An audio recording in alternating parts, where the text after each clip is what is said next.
मुझे लगता है कि जो बिल्डअप जिस तरीके से अभी जो प्रयास चल रहे हैं, जिस हिसाब से सोनिया जी ने डिनर पे बुलाया था कुछ दिन पहले, हम लोग सभी ऑपोजिशन पार्टी के लोग डिनर पे गए थे, और जिस तरह से माहौल लग रहा है कर्नाटका में, जिस हिसाब से एक मंच पे लोग दिखे थे, तो वो माहौल जो है एक पॉजिटिव साइन के रूप में हम लोग देख सकते हैं।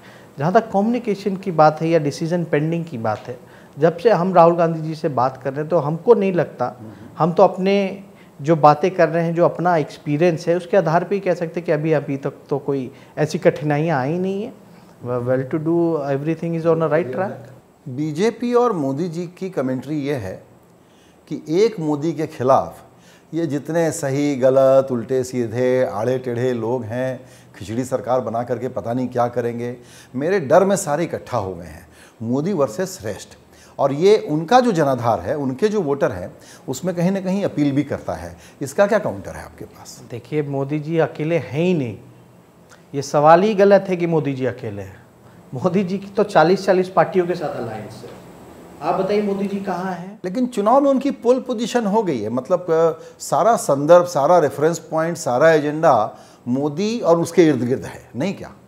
नहीं, देखिए, एक माहौल है, प्रोपोगेंडा मोदी जी का, बीजेपी का ऐसे है कि ये बीजेपी जो है अकेले दम पर चुनाव लड़ती है, और जहाँ है अकेले ही चुनाव लड़ती है। यूपी में देख लीजिए कितने पार्टियों के साथ गठबंधन है उनकी, और जो कि यूपी में भी जो इतने हैं वो भी नाराज़ चल रहे हैं, जो उनके छोटे मोटे जो अलायंस पार्टनर्स हैं।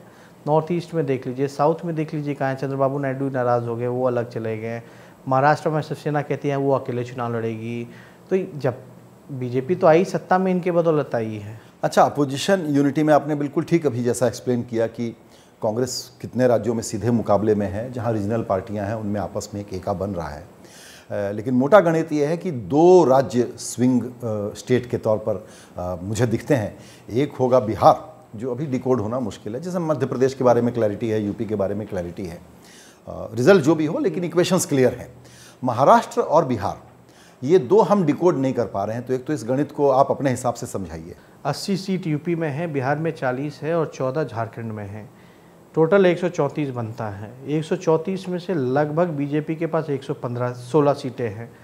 अभी अल्पमत में ऐसे ही हैं, इलेक्शन है। बाकी अगर महागठबंधन एक होता है यूपी में, इसी तरीके से चलते रहे, तो हमको तो लगता है कि, और झारखंड में जिस हिसाब से जो पार्टियां जो एकजुट हो रही हैं, जेएमएम हो, कांग्रेस हो, जेवीएम हो, आरजेडी हो, तो वहाँ तो कड़ा मुकाबला 3 राज्यों में मिल रहा है।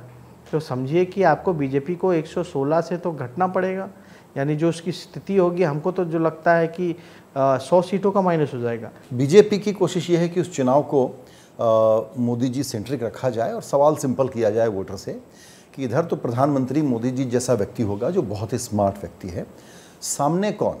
ये सामने कौन का क्या जवाब है, क्योंकि ये खिचड़ी सरकार होगी, इनके पास तो बहुत सारे प्रधानमंत्री हैं।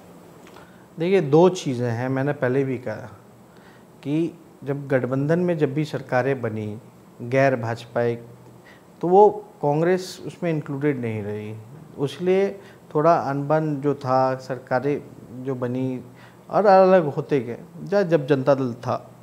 लेकिन इस बार कांग्रेस की मेन भूमिका है ऑपोजिशन पार्टी को एकजुट करने की, लाने की।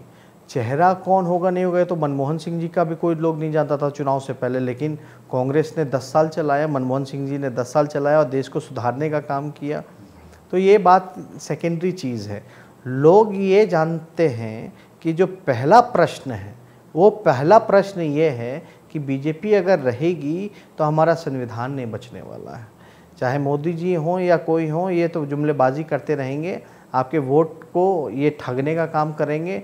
ये पहला प्रश्न है।